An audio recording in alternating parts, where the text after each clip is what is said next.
Donc, troisième type de relation de Jésus avec les pécheurs.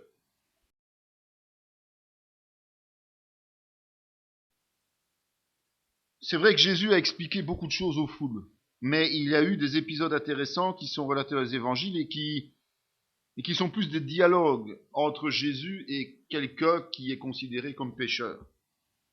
Et notamment, comme Jésus était à table dans la maison, Matthieu 9, voici beaucoup de publicains et de gens de mauvaise vie vinrent à se mettre à table avec lui et avec ses disciples. Les pharisiens virent cela et ils dirent à ses disciples, pourquoi votre maître mange-t-il avec des publicains et les gens de mauvaise vie?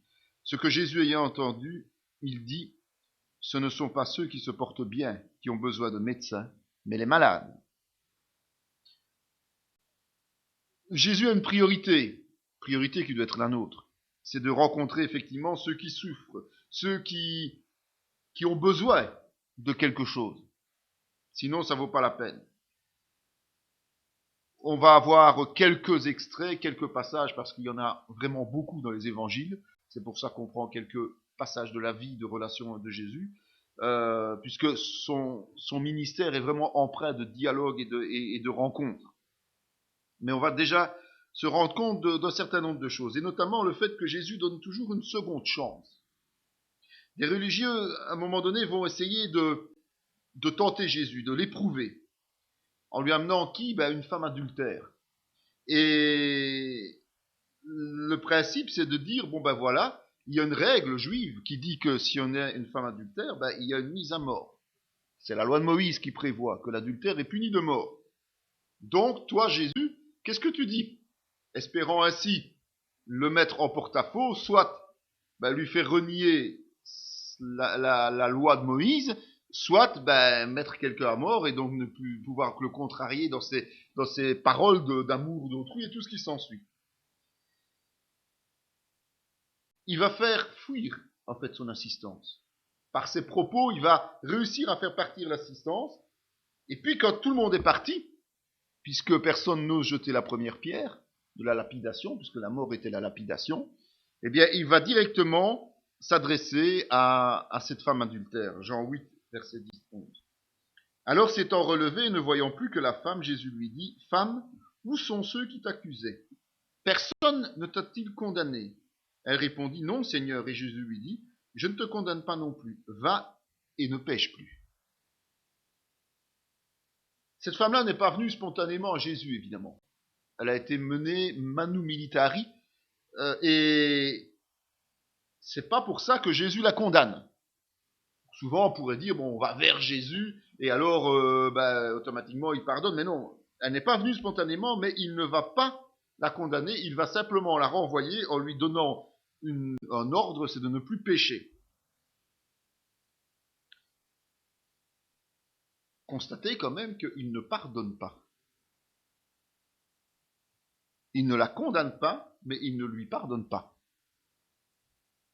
Parce que le pardon, ça nécessite une démarche personnelle. Ça nécessite une démarche de repentance. On doit aller vers Jésus pour demander pardon. C'est pas Jésus qui va pardonner d'office ce qu'on fait. C'est pour ça d'ailleurs que il enseigne à plusieurs reprises ce pardon que l'on doit, cette repentance que l'on doit faire devant lui. Il faut faire un geste de repentance. Elle ne l'a pas fait. Mais ce qui va se passer, c'est que, en lui donnant l'instruction de ne plus pécher, il va la mettre dans une situation qui va la faire réfléchir et qui va la forcer à prendre ses responsabilités. Donc Jésus ne veut pas se positionner en juge, alors qu'il a l'autorité de juger à la fin des temps le comportement des hommes. C'est lui qui a reçu l'autorité du Père pour le jugement des récompenses comme pour le jugement dernier. Mais ici, il ne veut pas juger. Mais il voit le péché qui est en nous, qui est en chacun d'entre nous, et il attend tout simplement notre reconnaissance de ce péché, notre mea culpa, notre repentance, pour nous pardonner et pour nous offrir la vie éternelle. Donc, au vu biblique des choses, dans le cas de cette femme adultère, elle n'est pas sauvée, parce qu'elle n'a pas fait le geste de repentance. Elle devra le faire. Donc, il ne l'a pas condamnée tout de suite, il lui a donné une nouvelle chance. D'accord? D'autres passages nous montrent que que Jésus est lié à la reconnaissance et accepte la reconnaissance, comme par exemple avec Marie, la sœur de Lazare. Il est intéressant de retirer quelques détails de l'histoire, parce qu'elle est assez longue et bon, c'est difficile de tout voir, mais en tout cas, on en parle dans les trois évangiles, dans trois évangiles, pas les trois évangiles synoptiques, mais Matthieu, Marc et Jean.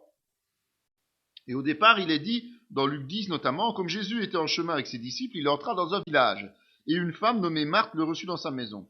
Elle avait une sœur nommée Marie, qui s'étant assise aux pieds du Seigneur, écoutait sa parole. Marthe, occupée à divers soins domestiques, survint et dit, Seigneur, cela ne te fait-il rien que ma sœur me laisse seule pour servir? Dis-lui donc de m'aider. Le Seigneur lui répondit, Marthe, Marthe, tu t'inquiètes et tu t'agites pour beaucoup de choses. Une seule chose est nécessaire. Marie a choisi la bonne part, qui ne lui sera point ôtée. Donc, sachant que, dès le début, avant cette histoire de Lazare, Marie a déjà reçu l'agrément de Jésus. Pourquoi? Parce qu'elle écoute les enseignements au lieu de s'affairer à toutes les choses du monde. Elle sait s'arrêter et consacrer du temps au pied de Jésus, pendant que sa sœur, elle, estime qu'il est plus important de faire le ménage pendant que Jésus est là. Voilà ce qui se passe. Et donc Marie a choisi le bon morceau, c'est-à-dire de suivre la chose la plus importante. Les occupations ménagères pourront se faire après. C'est ça en fait que Jésus dit. La priorité, c'est Dieu, la priorité, c'est l'enseignement de Jésus. Et donc, Marthe, elle, s'est vue reprocher l'affairisme, le fait qu'elle était inquiète pour des choses superficielles, puisqu'elle s'inquiète même que sa sœur perd du temps au pied de Jésus. Alors, c'est quand même assez surprenant comme situation. On va peut-être prendre l'évangile de Marc qui en parle le plus dans ce passage, Marc 14, 3. Comme Jésus était à Béthanie, dans la maison de Simon, le lépreux, une femme entra pendant qu'il se trouvait à table. Elle tenait un vase d'albâtre qui renfermait un parfum de nard pur et de grand prix. Et ayant rompu le vase, elle répandit le parfum sur la tête de Jésus. Quelques-uns exprimèrent entre eux leur indignation. À quoi bon perdre ce parfum? On aurait pu le vendre plus de 300 deniers et les donner aux pauvres. Là, il s'irritait contre cette femme. Mais Jésus dit, laissez-la. Pourquoi lui faites-vous de la peine? Elle a fait une grande action à mon égard. Car vous avez toujours les pauvres avec vous et vous pouvez leur faire du bien quand vous voulez. Mais vous ne m'avez pas toujours. Elle a fait ce qu'elle a pu. Elle a d'avance embaumé mon corps pour la sépulture. Je vous le dis en vérité, partout la bonne nouvelle sera prêchée. Dans le monde entier, on racontera aussi en mémoire de cette femme qui l'a fait. De nouveau, cette femme se démarque. Elle se démarque des autres. C'est le même principe que ce qu'on vient de voir précédemment. Elle va se rendre compte que tous les convives, en ce compris les disciples, les apôtres, et selon Jean, il insiste plus sur le comportement de Judas, mais on sait bien que Jean a une très grosse dent contre Judas dans son évangile, donc il va amplifier les défauts de Judas depuis le début dans son évangile, certainement à juste titre, il n'a pas menti, mais en tout cas c'est lui qui démontre le plus le côté pécheur de Judas, même pendant toute sa vie, tout le ministère de Jésus.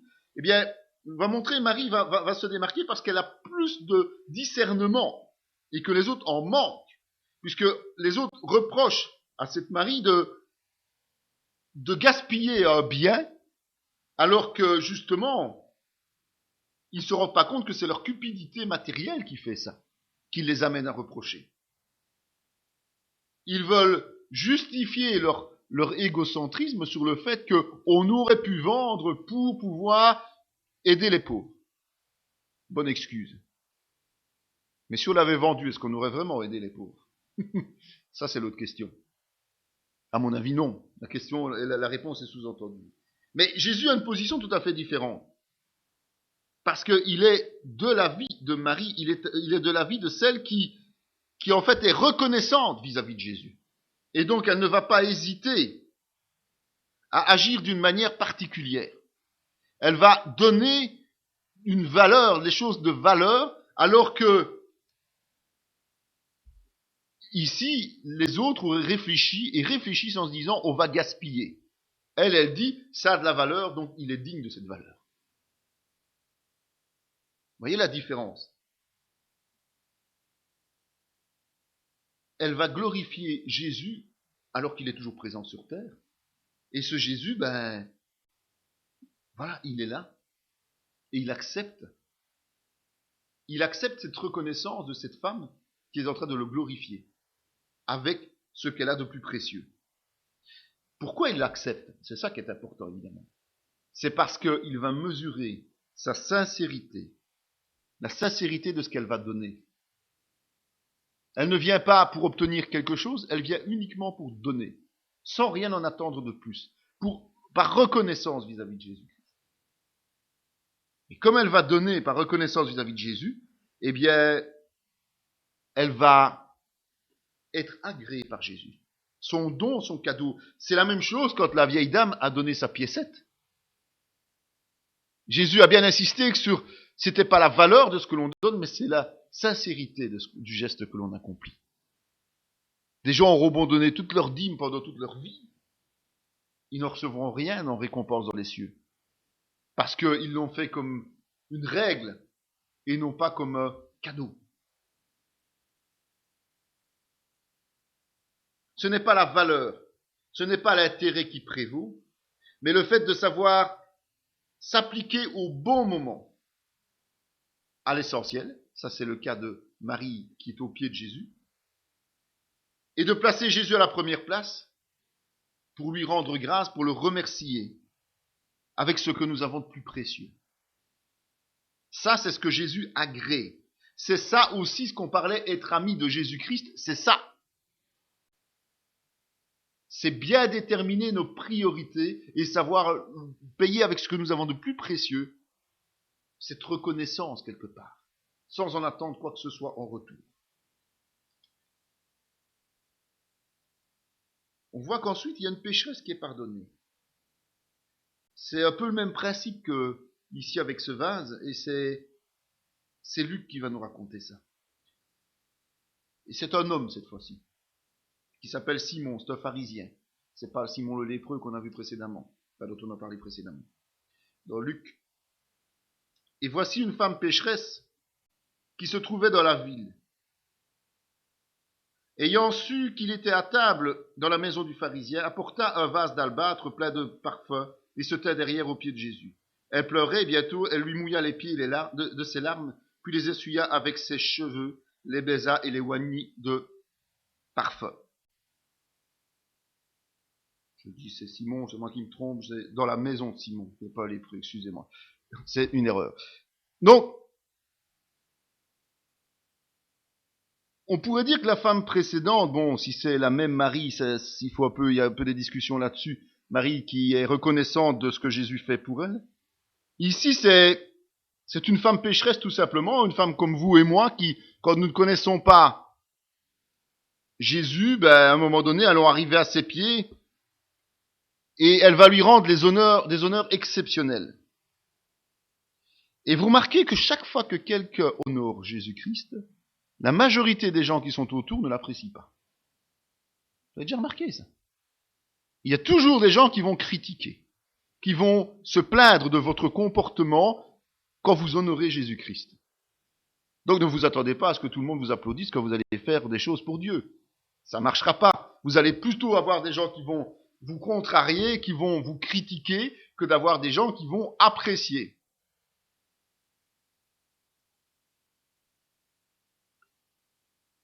Mais de nouveau, ce qui est important, c'est la manière dont Jésus aborde les choses. Et Jésus va apprécier et agréer justement ce geste parce qu'il est sincère et vrai. C'est une femme qui s'humilie totalement devant Jésus-Christ. Parce qu'elle sait qu'il a le pouvoir de la sauver. Il a le pouvoir de lui pardonner. Elle va pas se tracasser de ce que les gens font autour, comme la précédente, elle va pas se tracasser de ce que les gens font autour d'elle et pensent et veulent faire, elle va tout simplement venir avec un cœur sincère. Et Jésus lui dit, tes péchés sont pardonnés. Luc 7, 48. C'est important. Vous vous rappelez tout à l'heure, je vous ai dit, il ne lui a pas pardonné ses péchés, il lui a donné une nouvelle chance. Parce qu'elle n'est pas venue vers Jésus, on l'a amenée de force vers Jésus. Elle n'a pas fait ce geste de soumission et de repentance, contrairement à cette femme-ci. On ne sait pas ce qu'elle avait fait comme péché, soyons clairs. Mais manifestement, ils étaient connus. C'était quelqu'un qui agissait mal. Mais elle vient de sa propre initiative vers Jésus. Elle n'attend pas qu'on l'amène. Elle n'attend pas qu'on l'appelle. Elle vient, elle fait un geste vers Jésus. Et ça s'appelle la repentance. Quand par soi-même on va auprès de Jésus et dire, écoute, je suis pécheur, eh bien le résultat, c'est qu'elle est pardonnée. Il ne lui a pas dit autre chose que ça, à part, au verset 50, mais Jésus dit à la femme, ta foi t'a sauvée, va en paix. Il ne lui a pas dit, ne pêche plus. Il vient de lui pardonner, il l'envoie en paix.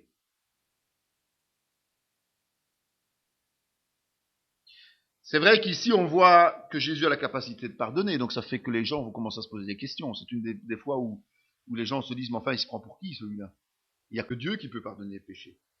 Mais Jésus profite de ce moment, non pas pour s'inquiéter de ce que les gens vont dire, mais pour lui expliquer que la clé du salut, c'est la foi. Il lui dit bien, ta foi t'a sauvé.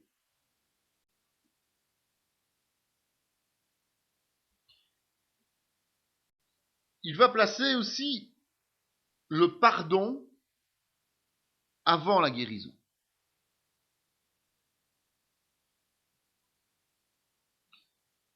Il y a plusieurs miracles qu'on a déjà vus à ce niveau-là, mais c'est intéressant de bien se rendre compte de l'importance. À Bethesda, depuis Jésus le trouva dans le temple et lui dit, voici tu as été guéri, ne pêche plus, de peur qu'il ne t'arrive quelque chose de pire. Jean 5, 14.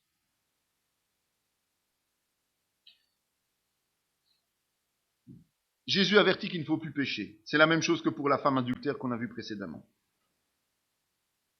Pourquoi cela? Parce que tout simplement, le péché, l'iniquité, est à l'origine de beaucoup de souffrances. Beaucoup de souffrances qui sont physiques, qui sont morales, mentales, spirituelles. Donc, quand on reçoit une guérison de Dieu, quand on tombe à nouveau dans le péché, dans la débauche, c'est quelque chose de terrible. Parce que la situation est encore plus douloureuse. Imaginez un instant, vous avez un problème de santé, ce problème disparaît par la grâce de Dieu, et puis réapparaît quelque temps après, à cause du fait que vous avez péché. Mais quelle culpabilité, en plus de la souffrance déjà de la maladie. Ça vient s'ajouter. Vous allez souffrir physiquement, moralement, parce que quand on est malade, on n'est jamais bien, mais en plus de ça, spirituellement, parce que vous vous rendez compte que c'est parce que vous avez péché.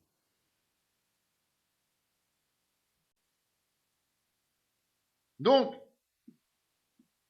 nous devons nous soutenir quand même dans la prière ceux qui chutent, surtout à cause du péché, parce que, croyez-moi que leurs souffrances doivent être énormes. Ils ne peuvent pas avoir la paix de Christ. Donc notre rôle est de prier pour eux. Et c'est important de ne plus pécher, ou en tout cas, de ne plus pécher volontairement. Nous commettrons toujours des fautes. Repentance, pardon existe, mais il faut vraiment que l'on soit ferme dans la foi. À un autre endroit, Capernaum, Jésus, voyant leur foi, dit au paralytique, mon enfant, tes péchés sont pardonnés. Vous vous souvenez de ce toit qu'on a ouvert pour descendre ce paralytique? Et c'est la foi des autres. On a vu ça dans les miracles. C'est la foi de ceux qui l'ont descendu qui a sauvé ce paralytique. Le paralytique, il n'était pas capable de se déplacer ni rien. C'est eux qui ont trouvé la solution d'aller démonter le toit pour faire descendre le lit et que ce paralytique soit sauvé. Ils ont amené leur ami près de Jésus, ami qui était incapable lui-même d'aller. Et vous remarquez que la première chose qu'il fait, c'est pardonner leurs péchés. C'est pas de le guérir, c'est d'abord de lui pardonner ses péchés. C'était pas ce que ces gens voulaient. Ses amis voulaient sa guérison. Mais la première chose que Jésus fait, c'est d'enlever le poids du péché qui pèse sur ce paralytique. Puis seulement après, Marc 2,11, il dit, je te l'ordonne, lève-toi, prends ton lit et va dans ta maison.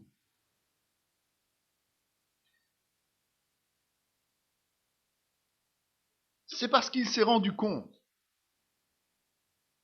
que les pensées de ceux qui étaient là, et surtout des religieux qui étaient là, étaient mauvaises. Parce qu'il se disait, mais cet homme se permet de pardonner alors qu'on vient lui apporter quelqu'un qui demanderait être guéri. De quoi il se mêle? C'est pas ce qu'on lui a demandé. Qu'il décide après de prouver qu'il est bien Dieu et fils de Dieu en réalisant le miracle, la guérison. Mais ce qu'il faut bien retenir vis-à-vis d'un pécheur, c'est qu'il y a un ordre biblique des choses. C'est d'abord la guérison de l'âme qui est importante, c'est-à-dire la conversion, le pardon, avant celle du corps. Ça sert à rien de rassembler des non-chrétiens et de faire des tas de miracles si en sortant de là, ils ne sont pas convertis. Et donc, il faut en être conscient. C'est une priorité biblique donnée par Jésus-Christ lui-même à Capernaum, notamment. C'est de dire, attention, mettez la priorité là où elle doit l'être. Ce sont les âmes qui doivent vivre éternellement. Le corps corruptible disparaîtra, il sera remplacé par un corps incorruptible. Mais faites attention de bien veiller à cela. Et même si la personne ne guérit pas physiquement, ce n'est pas grave, tant que son âme est sauvée. Important cette priorité. Ça ne veut pas dire qu'il ne faut plus faire de miracles et de guérison, hein. Ça ne veut pas dire ça du tout. Mais ça veut dire mettez la priorité là où elle doit être. Il va intercéder pour les pécheurs. Il dit Jésus dit Père, pardonne-leur, car ils ne savent ce qu'ils font. Luc 23, 34.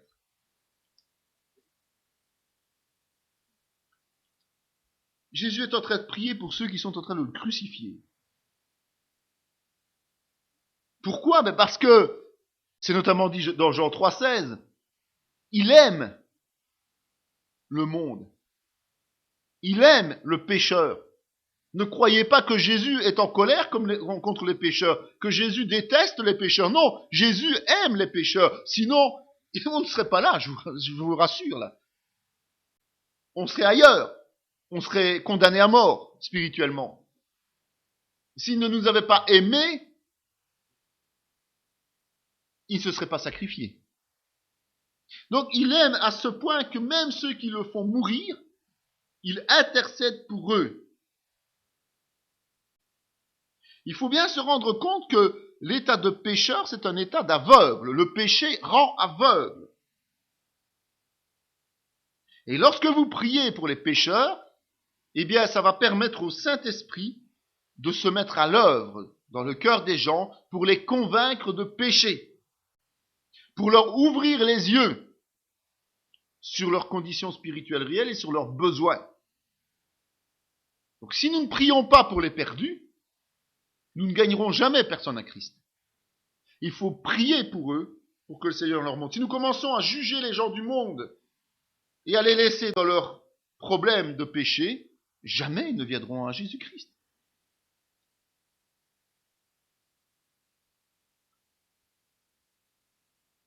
Il accueille les pécheurs.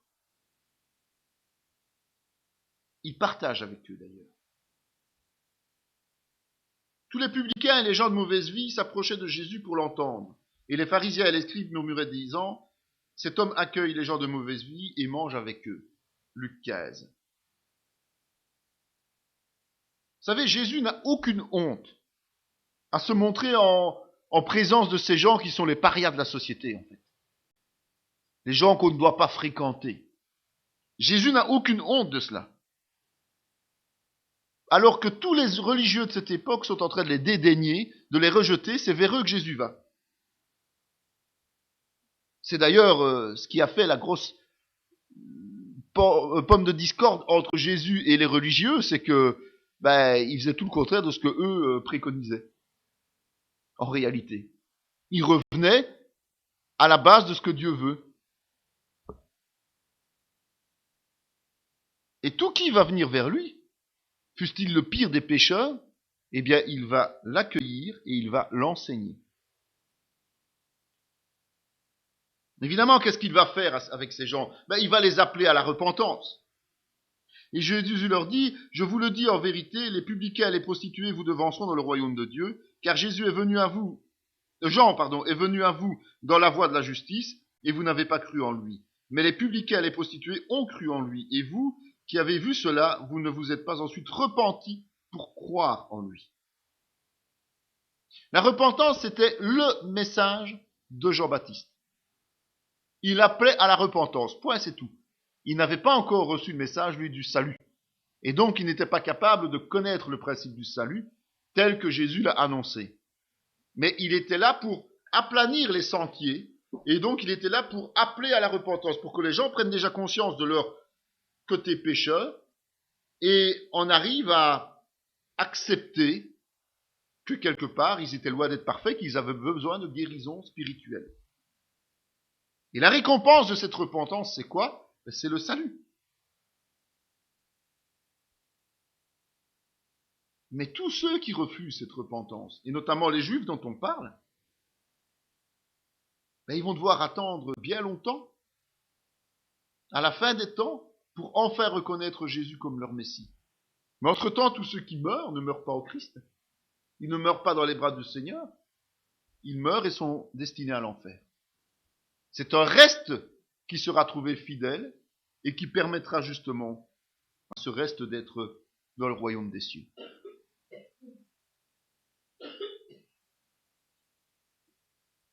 Donc Jésus va s'adresser à qui en réalité? Il va s'adresser à tous ceux que Jean a préparés. Tous ceux qui ont accepté quelque part leurs conditions de pécheurs, tous ceux qui ont entendu la proclamation de Jean-Baptiste et l'appel à la repentance, ces gens ont été préparés, le sentier a été aplani, et qui ont répondu quelque part à cet appel à la repentance, en tout cas qui ont été sensibilisés. Et donc Jésus, à un moment donné, va venir dans son ministère et Jean va s'effacer pour que Jésus puisse donner la pleine mesure de son ministère. Puis quand on a appelé à la repentance et reçu le salut, il appelle au service. De là, étant allé plus loin, Jésus vit un homme assis au lieu des péages et qui s'appelait Matthieu. Il lui dit « Suis-moi ». Cet homme se leva et le suivit. Après cela, Jésus sortit, il vit un publicain nommé Lévi assis au lieu des péages. Il lui dit « Suis-moi ». Et laissant tout, il se leva et le suivit. Lévi lui donna un grand festin dans sa maison et beaucoup de publicains et d'autres personnes étaient à table avec eux. Matthieu 9 et Luc 5. On voit que Jésus n'a pas hésité parmi les 12 à appeler un collecteur d'impôts, c'est-à-dire un collaborateur des Romains, qui était détesté par les Juifs religieux. Ce type d'individu vraiment était considéré comme une brebis perdue quelque part. Mais brebis perdue qui était abandonnée par les religieux juifs, mais que Jésus lui estimait devoir ramener dans le bercail. Vous voyez la différence. Souvent on rejette les gens et puis on les laisse. Mais Jésus, lui, non, il estimait qu'il fallait le ramener dans le bercail. Et on voit quand même la portée de ce genre d'appel au service. C'est que quand vous ouvrez vos Bibles, vous retrouvez l'évangile de Matthieu. C'est un bel héritage. Une belle preuve que l'appel au service concerne n'importe qui, à condition d'être ouvert à cet appel et d'accepter cet appel. Il ne faut pas être super chrétien, il ne faut pas être un érudit, il ne faut pas avoir reçu des formations universitaires, non. Il faut juste répondre oui lorsque le Seigneur nous appelle. Jésus a plusieurs fois attesté du salut pour le pécheur, donc laissant l'espoir qui allait arriver par la suite avec l'Église, que les gens pouvaient être sauvés. C'était pas une illusion, c'était une réalité. Jésus étant entré dans Jéricho, Luc 19, traversait la ville, et voici un homme riche appelé Zachée, chef des publicains, cherchait à voir qui était Jésus. Mais il ne pouvait y parvenir à cause de la foule, car il était de petite taille. Il courut en avant et monta dans un sycomore pour le voir, parce qu'il devait passer par là. Lorsque Jésus fut arrivé à cet endroit, il leva les yeux et lui dit « Zachée, hâte-toi de descendre, car il faut que je demeure aujourd'hui dans ta maison. Zachée se hâta de descendre et le reçut avec joie. Voyant cela, tous murmuraient et disaient, il est allé loger chez un homme pécheur. Oui, vous imaginez, c'était pas un publicain, c'était le chef des publicains. Alors la réputation, ça devait être génial. Mais Zachée, se tenant devant le Seigneur, lui dit, voici Seigneur, je donne aux pauvres la moitié de mes biens. Et si j'ai fait tort à quelque chose, de quelque chose à quelqu'un, je lui rends le quadruple. Jésus lui dit, le salut est entré aujourd'hui dans cette maison, parce que celui-ci est aussi un fils d'Abraham, car le Fils de l'homme est venu chercher et sauver ceux qui étaient perdus. Vous savez, Jésus n'aurait pas eu difficile de se faire accueillir chez les religieux. On lui aurait ouvert les bras, bien grands. Chaque fois qu'il allait dans une ville, les rabbins l'auraient accueilli, sans problème. Mais lui, il choisit de faire honneur à un publicain. Qui plus est, le chef des publicains. Mais ce chef des publicains, contrairement au chef religieux, mais lui, qu'est-ce qu'il fait? Il cherche une seule chose. C'est de voir, rien que voir. Il n'a même pas la prétention de toucher ou de parler. Il veut voir l'envoyé de Dieu. Et il est prêt à tout pour ça. Il est ingénieux, ce garçon. Et parce qu'il est trop petit, il va monter dans un arbre. Parce qu'il sait que Jésus va passer par là. Vous imaginez? Évidemment, l'omniscience de Jésus va faire tout le reste. Il n'a même pas besoin d'appeler Jésus. Parce que Jésus sait qu'il le cherche. Eh bien, il se fait trouver à lui. Il va s'adresser tout de suite à Zachée. Vous remarquez par son prénom. Il le connaît. Il le connaît sans jamais l'avoir vu. Mais il le connaît. L'omniscience de Dieu, l'omniscience de Jésus, un attribut de Dieu, l'omniscience. Et donc, Zachée va trouver. La parole nous dit qui cherche trouve. Cherchez, vous trouverez. Il se laisse trouver. Jésus se laisse trouver. Et puis, il entre chez lui. Dans l'Apocalypse, il est dit que il frappe à la porte. Et il nous suffit d'ouvrir.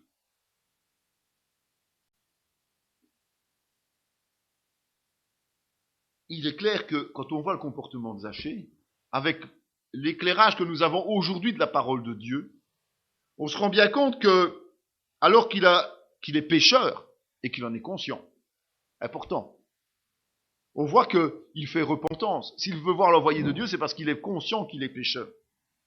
Il a la foi aussi. Il ne sait pas vraiment pourquoi il veut voir Jésus, mais il veut le voir. Il sait que Jésus peut quelque chose pour lui. Sinon, à quoi bon s'esquinter à essayer de voir quelqu'un si c'est pour ne rien en tirer? Et sa manière de se conduire prouve qu'effectivement, il veut à tout prix le voir. Et dans sa vie, il a fait des efforts que même les pharisiens ne font pas. C'est quelqu'un qui cherche à plaire à Dieu. Alors qu'il a un titre de super pécheur, il cherche à plaire à Dieu, en étant conscient de sa faiblesse. Et Jésus va faire quoi? Il va attester deux choses. Il est sauvé et il est héritier d'Abraham. Héritier d'Abraham, ça veut dire que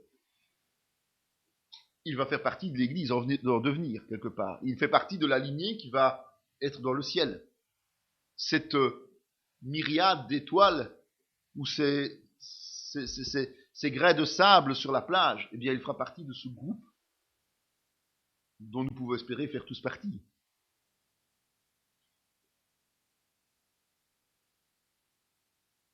Mais chaque chrétien aujourd'hui doit prendre des risques dans le cadre de son Église. Il doit prendre des risques pour sa réputation quand il est au milieu des gens du monde. Parce qu'il doit entretenir des relations avec les pécheurs. Ceux que plus personne ne veut.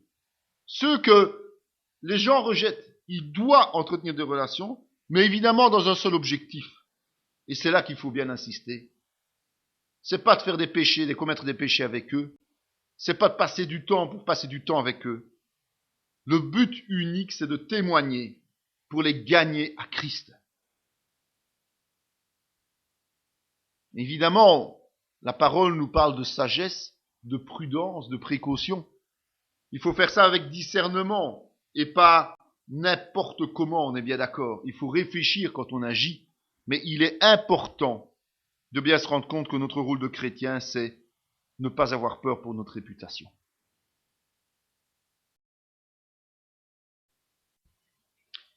D'autres relations de Jésus, c'est avec ses détracteurs, donc tous ces gens qui sont opposés à sa volonté.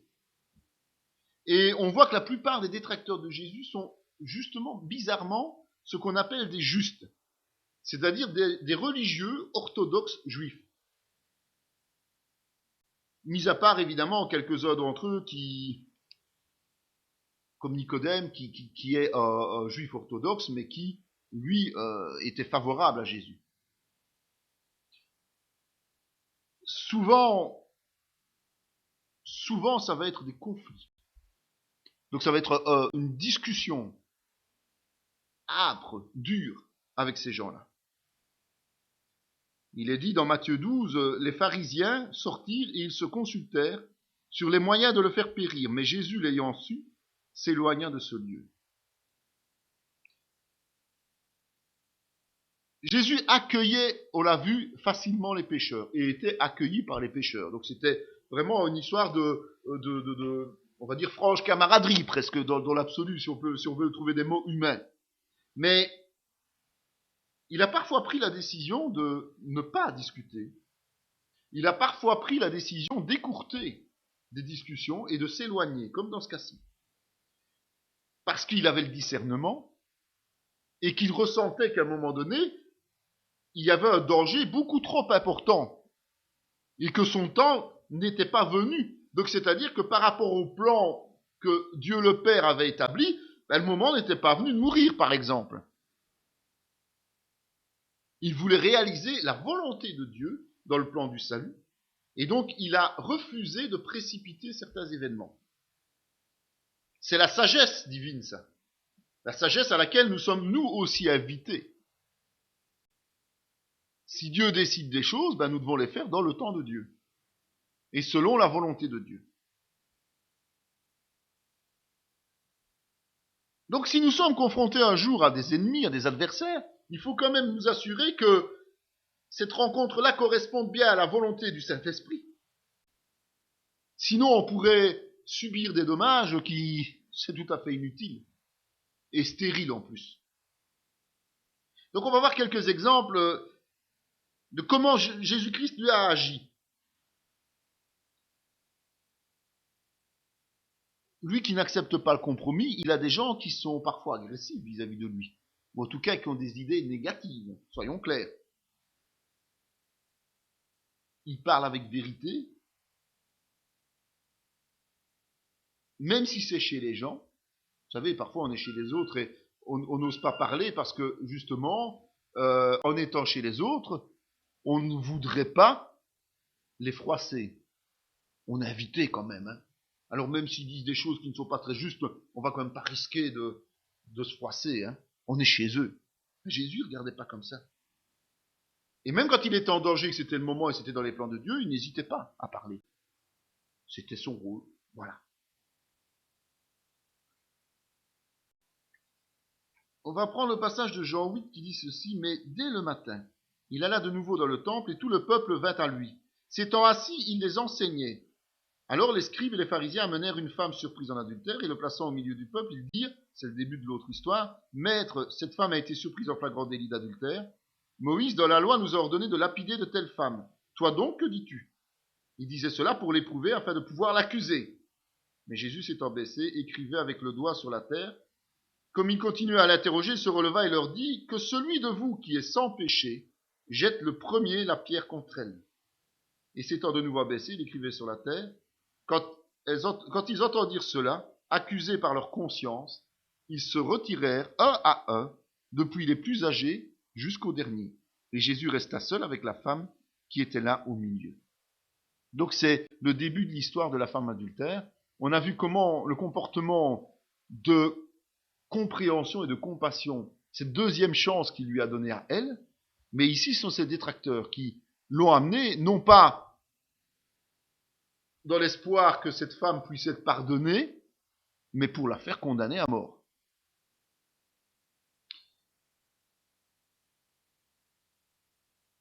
Mais Jésus a deux manières d'agir.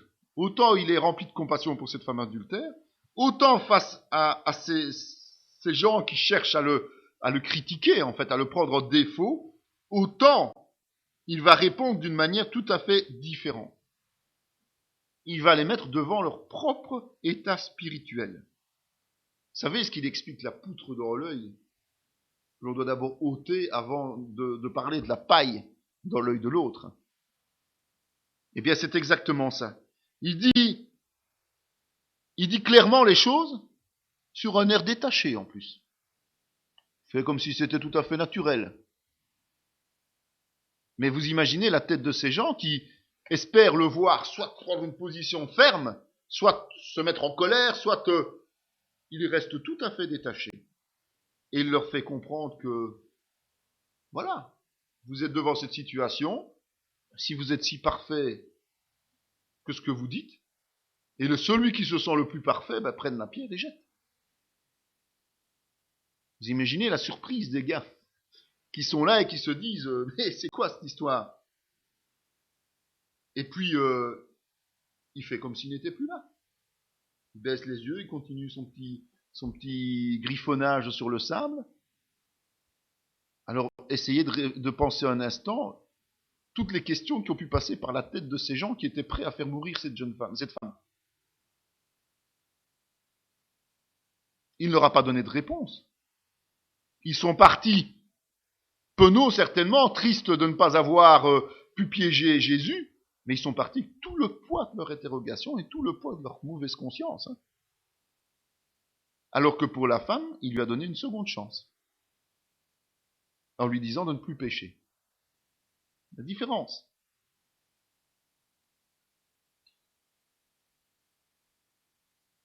Un pharisien pria Jésus de manger avec lui. Jésus entra dans la maison du pharisien et se mit à table. L'accueil. Jésus accepte une invitation de pharisien. Surprenant. On parlait de Nicodème tout à l'heure, on voit qu'ici il y a un pharisien qui l'accueille. En fait, tout où il est invité, il y va. Il ne va pas sélectionner. De nouveau, on parlait de ne pas avoir de préjugés, mais lui n'en avait pas. Et même s'il était radical dans ses positions contre le légalisme pharisien, c'est pas pour ça que si un pharisien l'invitait, il le rejetait. C'est pas pour ça que si un pharisien venait vers lui, il ne l'acceptait pas. Non. Mais ça lui permettait de faire quelques mises au point, de donner quelques enseignements, de faire quelques rappels à l'ordre.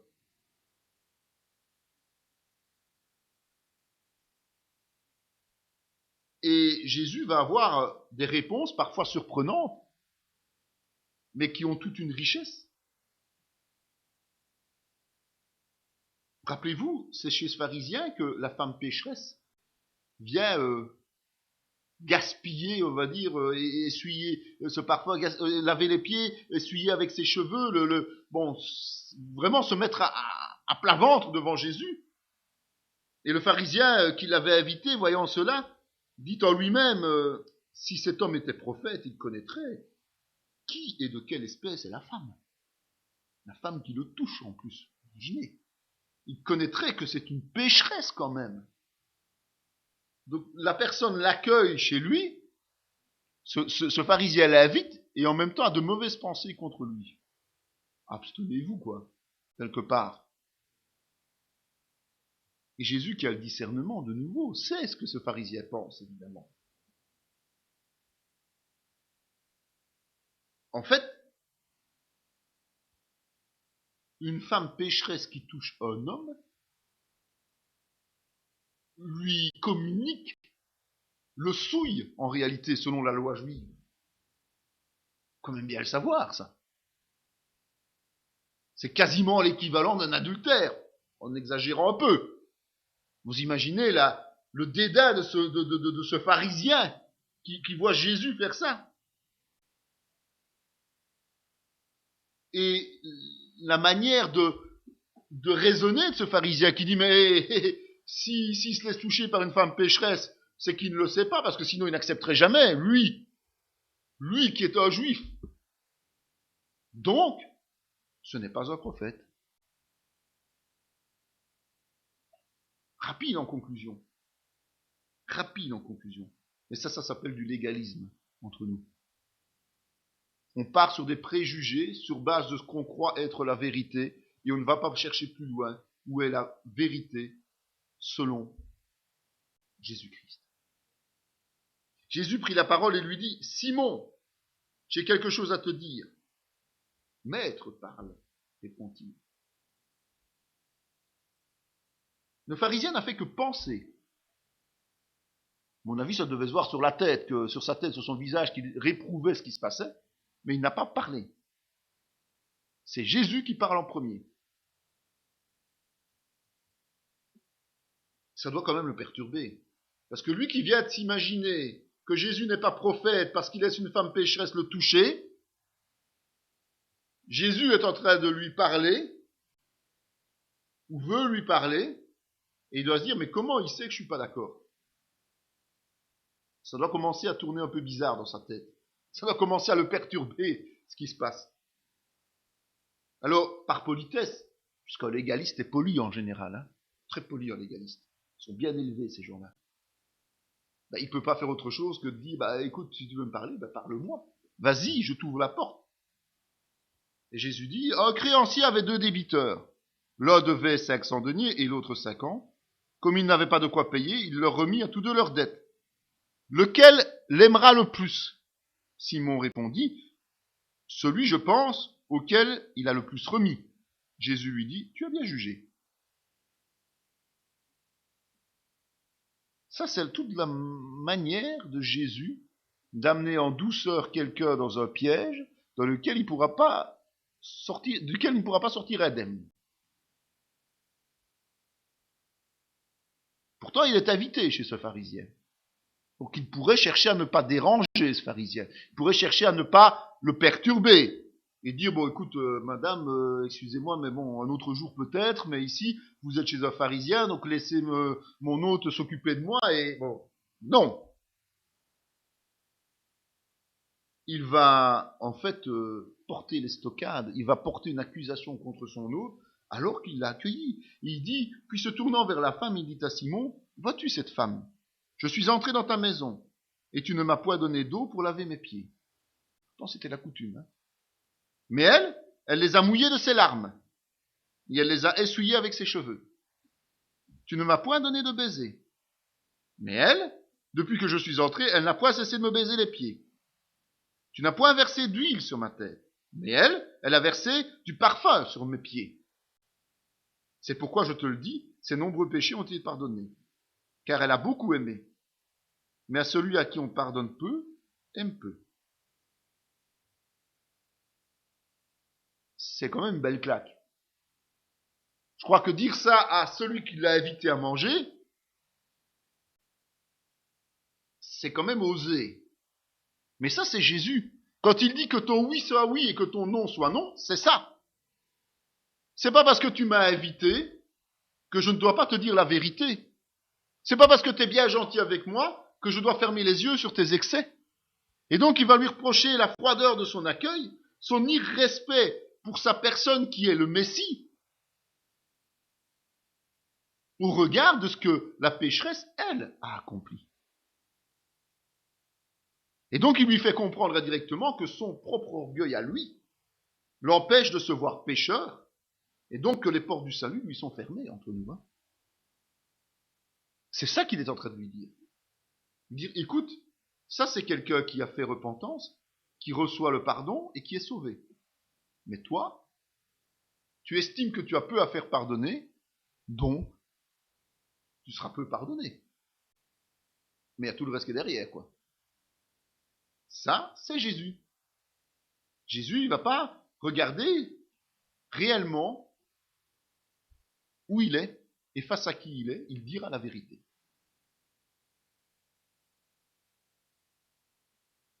Autre point, c'est que dans le même ordre d'idées, on retrouve ça dans Matthieu 9, c'est aucun agrément pour les justes. Les pharisiens virent cela et dirent à ses disciples, pourquoi votre maître mange-t-il avec les publicains et les gens de mauvaise vie? On a vu ce passage encore. Ce que Jésus, ayant entendu, dit, ce ne sont pas ceux qui se portent bien et qui ont besoin de médecins, mais les malades. allez et apprenez ce que signifie « Je prends plaisir à la miséricorde et non au sacrifice, car je ne suis pas venu appeler les justes, mais les pécheurs. » Jésus n'en a rien à faire des rites, en fait, du rituel. Or, dans nos églises, on a de plus en plus recréé des rituels, des habitudes, des choses dont on ne sait pas se passer. Et si on ne le fait pas, on n'a pas loué Dieu normalement, il y a un problème. Jésus, c'est pas ça qu'il dit. Jésus nous dit que vouloir être basé sur le rite, comme le font ces pharisiens, eh bien, c'est pas valable. Ce qui est important, c'est de discerner la volonté de Dieu et d'obtenir le salut. Donc c'est ce chemin de repentance, ce chemin de nouvelle naissance qui est important. Pas la coquille. La coquille, vous savez, un œuf, c'est vrai que l'œuf est autour et protège le poussin qui est là, mais c'est le poussin qui vit, pas la coquille. Or, si on n'a qu'une coquille, elle est vide. Il faut qu'à l'intérieur, il y ait la vie. Alors même si on a certaines petites habitudes, ben, ces habitudes ne doivent pas devenir des obligations. Et donc, un culte peut se passer de façon différente, une réunion de prière peut se passer de façon différente, sans que ça ne perturbe tout le monde. C'est pour ça que certains ne font pas la Sainte Seine chaque dimanche, ou le font tous les temps. Mais si vous le faites systématiquement tous les mois, ben ça devient une nouvelle habitude. Des gens disent « Ah mais non, la Sainte Seine, on ne peut pas le faire souvent. » On peut accepter, on peut comprendre. Mais on fait tous les trimestres. Le premier dimanche de. Ça s'appelle quoi? Exactement, un rituel. Alors sois honnête et fais-le toutes les semaines alors. Mais si tu le fais et tu ne le fais pas, ça perturbe pas, c'est accepté, c'est comme ça, voilà, ok. Quand on le fait, on est content, quand on le fait pas, on est content. Mais quand on le fait avec un cœur sincère. C'est ça qu'il faut arriver à faire. Non, Jésus dit pas d'agrément pour les justes. Les justes se trompent. Quand on dit juste, c'est péjoratif évidemment. C'est ceux qui pensent être justes à leurs propres yeux parce qu'ils respectent des règles. Des règles établies au départ par Dieu mais transformées par les hommes. C'est le salut par les œuvres. Simplement. Parce que je fais ceci, parce que je fais cela, eh bien, je suis sauvé. Mais non, ça ne marche pas comme ça.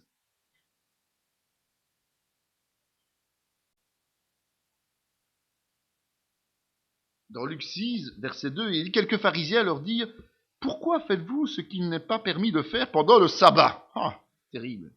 Jésus leur dit « N'avez-vous pas lu ce que fit David lorsqu'il eut faim, lui et ceux qui étaient avec lui, comment il entra dans la maison de Dieu, prit des pains de proposition, en mangea et en donna à ceux qui étaient avec lui, bien qu'il ne soit permis qu'aux sacrificateurs de les manger. Et il leur dit, le Fils de l'homme est maître même du sabbat. » Ça veut dire, taisez-vous, occupez-vous de vos affaires, entre guillemets. Mais c'est vrai que ces pharisiens avaient une obsession incroyable sur les rites et sur les habitudes, et le sabbat, ils en avaient fait une telle situation, une telle rigueur que, en fait, on ne pouvait rien faire. À la limite, ça les arrangeait bien parce qu'ils n'étaient pas très courageux, ces pharisiens, entre nous. Alors si le sabbat, on ne pouvait rien faire, ben là, c'était vraiment l'excuse pour rien faire. Je peux pas, c'est le sabbat. Non, si Dieu a donné le jour de repos, c'est pour le louer lui. C'est pas pour profiter nous.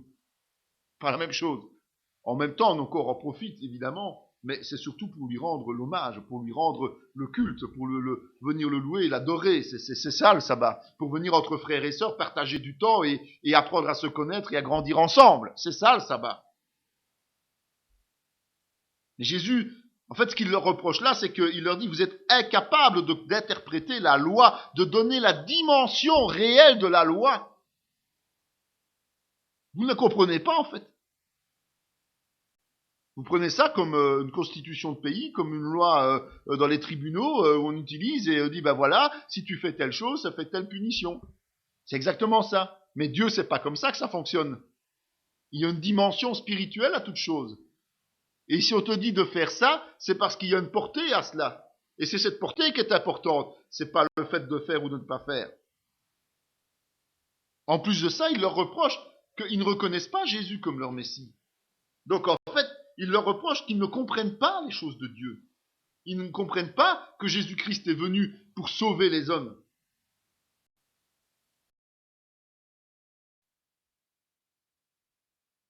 Et on va plus loin.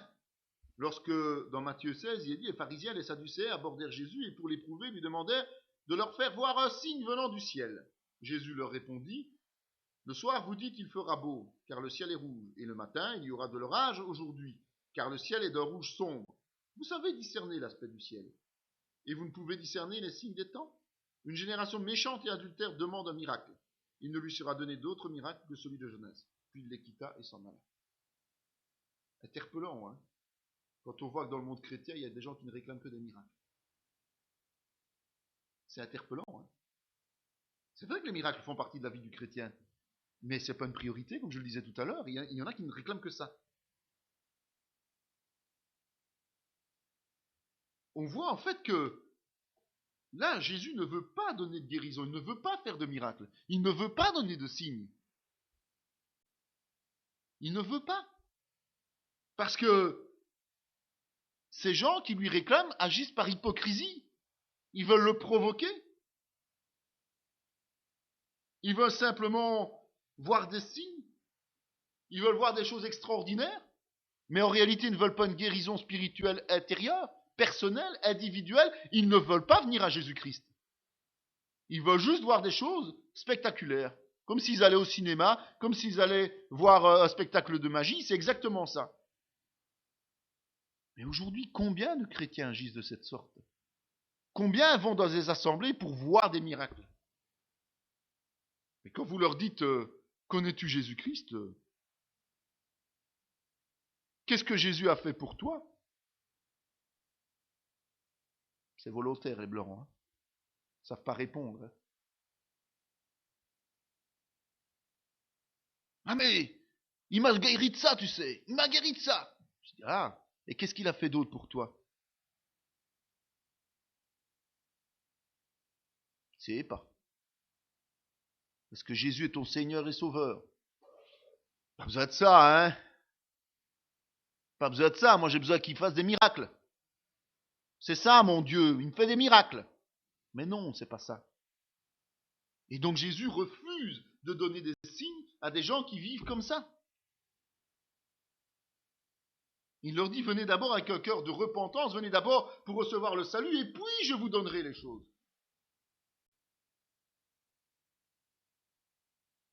Qu'est-ce qu'il reproche encore à ses détracteurs? Mais il leur reproche de transgresser les commandements de Dieu. Dans Matthieu 15, verset 1, alors les pharisiens et des scribes vinrent de Jérusalem auprès de Jésus et dirent, pourquoi tes disciples transgressent-ils la tradition des anciens? Car ils ne se lavent pas les mains quand ils prennent leur repas. Il leur répondit, et vous, pourquoi transgressez-vous le commandement de Dieu au profit de votre tradition? Ça, c'est une belle plaque encore. Hein. Quand les pharisiens parlent avec leur légalisme, sur base de leur légalisme, Jésus va leur présenter l'esprit de la loi. Vous savez, on aime bien utiliser le mot l'esprit de la loi, c'est-à-dire le sens que la loi a réellement. On ne va pas parler en droit, parce qu'en droit, c'est plus manipuler un petit peu la raison de la loi pour essayer de lui faire dire ce qu'elle ne dit pas nécessairement. Ça dépend un petit peu, hein, mais bon, on peut jouer sur les mots. Tandis qu'au niveau spirituel, il y a la loi que Dieu a instaurée, et puis il y a toute la portée spirituelle de cette loi. Et donc c'est là qu'il est venu accomplir la loi et les prophètes, il est venu lui donner toute sa valeur morale à cette loi. Et cette valeur morale, elle a été acquise comment? Par son sacrifice, tout simplement. Et donc, il reproche tout rituel automatisé. Il faut réfléchir quand on est chrétien. Il ne faut pas suivre bêtement le train qui est en marche. Il faut soi-même comprendre ce que l'on fait et le faire avec discernement. C'est ce qu'on appelle l'obéissance du cœur. Or, quand on obéit avec le cœur, ce n'est pas une charge, c'est une joie. Mais si on obéit avec les règles instaurées comme au niveau des hommes, ben là c'est très lourd à supporter. Moi, je plains les chrétiens qui sont légalistes parce que c'est très lourd et ils n'ont vraiment pas de joie de vivre. Alors que le chrétien qui vit selon la volonté du Seigneur, avec son cœur, le fardeau, le joug, comme dit le Seigneur, est léger. Ça ne veut pas dire que c'est pas difficile, hein, ça ne veut pas dire qu'il n'y a pas des moments de souffrance, de difficulté, mais le fardeau est proportionnellement plus léger que le légaliste. Parce que le légaliste va être obligé de marcher à l'aveugle, et toute sa vie comme ça. Parce que chaque fois qu'il va faire quelque chose de travers, il va se culpabiliser d'une façon extraordinaire. Tandis que celui qui va vivre avec le cœur va être aidé par le Saint-Esprit, et même s'il commet une erreur, le Seigneur va lui permettre de faire repentance, recevoir le pardon, et il va redémarrer avec la machine remise à zéro. Le légaliste va tout le temps avoir cette impression qu'il ne peut pas transgresser de la moindre, du moindre millimètre les règles qui lui ont été établies. Moralement, c'est pas évident à supporter. Hein. Croyez-moi. Il les accuse ensuite de perdre l'alliance avec Dieu. C'est pourquoi je vous le dis, le royaume de Dieu vous sera enlevé et sera donné à une nation qui en rendra les fruits. Celui qui tombera sur cette pierre s'y brisera, et celui sur qui elle tombera sera écrasé. Après avoir entendu ces paraboles, les principaux sacrificateurs, les pharisiens, comprirent que c'était d'eux que Jésus parlait. C'est déjà pas mal. Et ils cherchaient à se saisir de lui. Mais ils craignaient la foule, parce qu'elle le tenait pour un prophète. Quand des pécheurs sont confrontés à Jésus, quand Jésus réagit en leur parlant de façon très incisive, très directe, très franche, comme il le fait avec les pharisiens, étonnamment, la plupart de ces gens se remettent en question. Par contre, les religieux se braquent et s'obstinent dans leur position. Quand Jésus leur dit « Attention, l'avenir du peuple d'Israël est en danger à cause de votre comportement », Dieu va vous enlever cette bénédiction et la mettre sur l'Église, en fait. Eh bien, eux, au lieu de se dire « Aïe, qu'est-ce qu'on a pu faire pour en arriver là? Réfléchissons, Seigneur, qu'est-ce qu'on a fait ?» Non, c'est « Ah, parce qu'il dit ça, on va le tuer. » On va le tuer. C'est plus facile, hein. Comme ça, s'il est mort, il ne pourra plus rien dire. Et s'il dit plus rien, on pourra continuer à vivre comme on vit. Vous savez, ça arrive, hein. On tue des ministères de cette manière-là. Pas peut-être physiquement, mais par des ragots, par des mensonges, par des choses qui sont inadmissibles. Mais on les tue pour éviter d'être mis devant ses responsabilités. C'est comme ça. Ils n'interrogent pas leur conscience, ces gens-là. Ils suppriment le problème.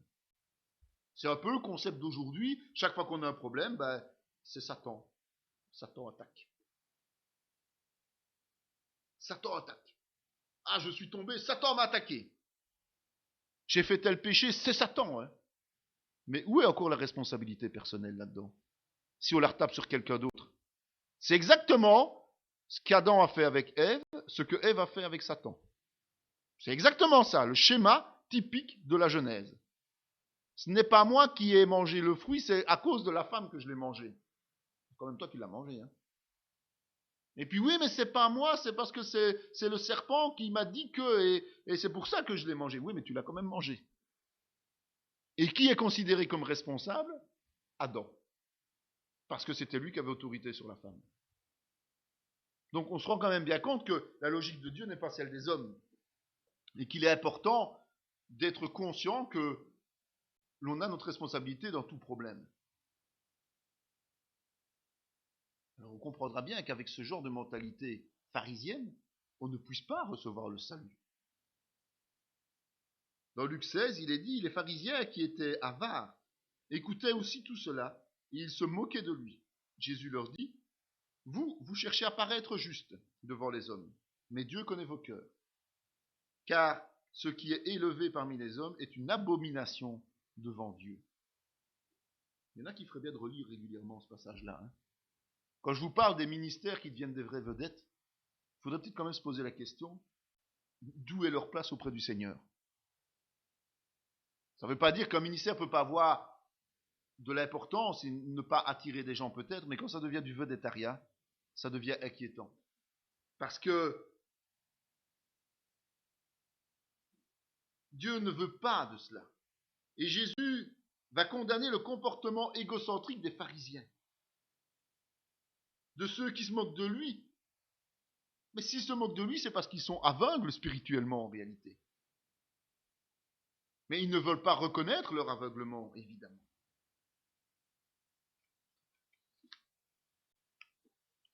Il va ensuite les vaincre sur leur propre terrain. Et là, on a un passage de Matthieu 22 qui dit « Comme les pharisiens étaient assemblés, Jésus les interrogea en disant « Que pensez-vous du Christ? De qui est-il fils ?» Ils lui répondirent « De David. » Et Jésus leur dit « Comment donc David, animé par l'Esprit, l'appelle-t-il Seigneur lorsqu'il dit « Le Seigneur a dit à mon Seigneur, assieds-toi à ma droite, jusqu'à ce que je fasse de tes ennemis ton marchepied. » Si donc David l'appelle Seigneur, comment est-il son fils? Nul ne put lui répondre un mot. Et depuis ce jour, personne n'osa plus lui proposer des questions. En fait, les pharisiens, depuis le début, ont essayé de coincer Jésus, en venant avec des questions les plus étriquées possibles, les plus vicieuses possibles, pour discréditer, le ministère de Jésus. C'est leur technique favorite. Et leur technique, c'est de faire appel aux Écritures, qu'ils imaginent maîtriser. C'est de l'orgueil, évidemment. Parce que l'Écriture, ils ne l'étudient pas avec le discernement du Saint-Esprit, mais ils l'étudient de façon intellectuelle, machinale. Beaucoup de gens comme ça récitent des versets bibliques, vous donnent des leçons sur les versets bibliques, mais en réalité, ils ne comprennent même pas ce qu'ils disent. C'est très facile de les déstabiliser à un moment donné. Mais c'est ce que Jésus va faire avec les pharisiens. Il les a laissés venir je ne sais combien de fois. Il les a chaque fois fait taire, dans le sens où il a contrecarré leurs accusations. Mais ici, il va utiliser leurs propres armes pour les piéger définitivement. Parce que Jésus, lui, connaît les Écritures, évidemment. Mais Jésus les comprend par le Saint-Esprit. Rappelez-vous qu'il a passé 40 jours à jeûner dans le désert, juste après avoir reçu le baptême du Saint-Esprit, que la puissance de l'Esprit était avec lui. Et donc, il maîtrise la compréhension des Écritures. Ce que les pharisiens ne savent pas faire. Et donc, la victoire, elle est certaine, elle est évidente. Ils ne savent même plus sortir le moindre mot. Ils n'osent même plus lui poser la moindre question. Ils ont compris que c'est lui qui maîtrisait la parole et pas eux. Évidemment, il ne faut pas l'admettre, parce qu'ils vont préférer le faire mourir plutôt que de l'admettre. C'est logique, dans leur raisonnement. Et puis, il va aller encore au-delà. Dans Matthieu 23, il va jusqu'à les accuser publiquement. Il s'en prend aux pharisiens, s'en prend aux scribes, et il va vraiment donner des arguments terribles. On ne va pas lire tout Matthieu 23, mais on va lire quelques passages. Il va leur reprocher des choses graves. Première, c'est de ne pas accomplir ce qu'ils disent. Les pharisiens mettent un joug sur les autres en disant il faut ceci, il faut cela, mais une fois que les autres ont le dos tourné, ils font ce qu'ils ont envie de faire. Ils n'accomplissent même pas les règles qu'ils ont établies. Et en même temps, ils vont alourdir le poids de la loi pour les autres, tout en se détachant de cela, parce qu'en étant pharisien, farniente, c'est fort la même chose. Ça veut dire qu'ils ne se foulaient pas beaucoup dans la vie, ces gens-là. Eux, ils avaient des positions confortables, matérielles, et donc c'est pas eux qui travaillaient pour vivre. Et donc ils mettaient le poids sur les autres, qui eux étaient obligés de travailler et en plus accomplir cette loi et ces règles. Puis il leur dit qu'il leur reproche de chercher les honneurs en toutes circonstances. Ces gens voulaient être vus, voulaient être honorés, voulaient que les gens les reconnaissent comme des super croyants. Il leur reproche d'aimer le titre de rabbi, de maître. Ils aimaient bien ça.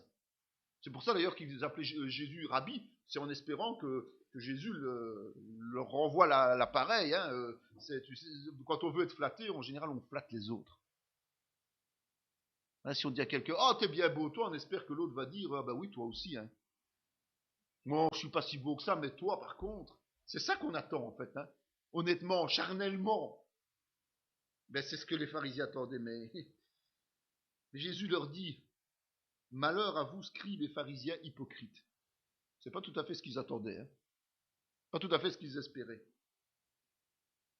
Et vous pouvez remarquer que, à d'autres passages, il y a ce qu'on appelle les béatitudes. Heureux ceux qui.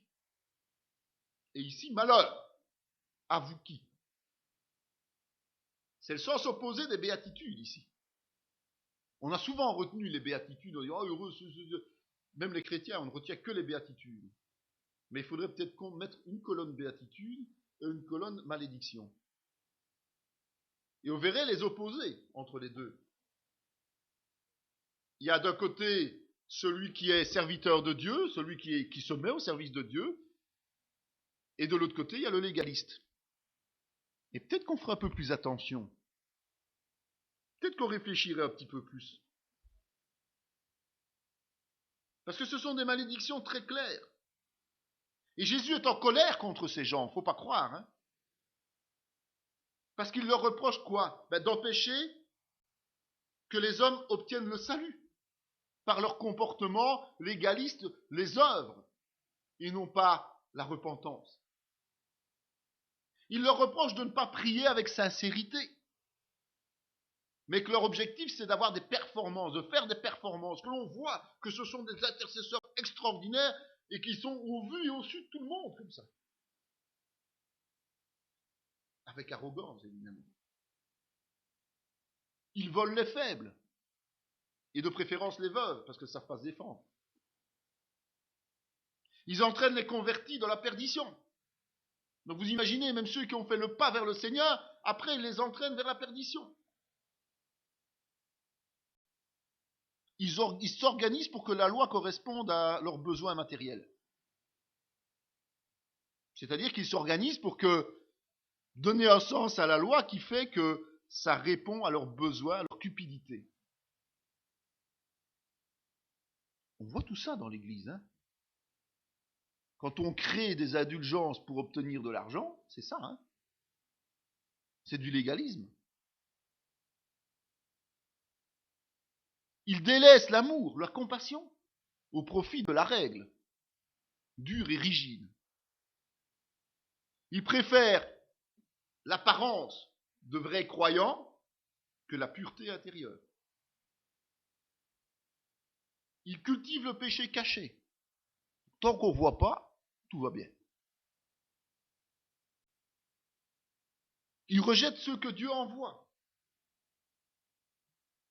Mais en même temps, ils disent qu'ils ne font pas comme leurs ancêtres, qui ont eux aussi bafoué, tué, rejeté des prophètes. Mais ils vont crucifier Jésus, hein, entre nous. On rejette les envoyés de Dieu, mais on ne fait pas comme nos prédécesseurs. Matthieu 23, 33 dit, « Serpent, race de vipères, comment échapperez-vous au châtiment de la géhenne ?» Donc vous imaginez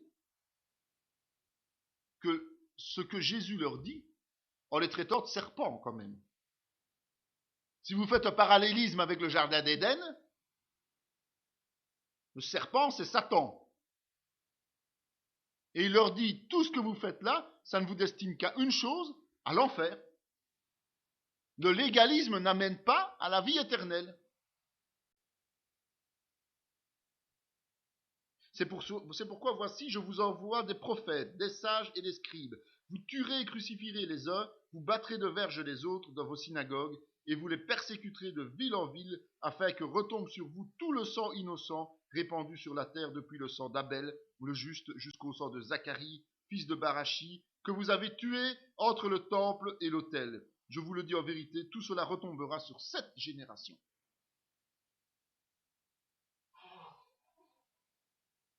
Il leur dit tout simplement que même s'ils nient être comme ceux qui les précèdent, eh bien ils sont exactement comme eux. Et qu'ils vont agir comme eux, puisqu'ils vont aller jusqu'à crucifier le Fils de Dieu, et puis d'autres, ils vont persécuter les chrétiens.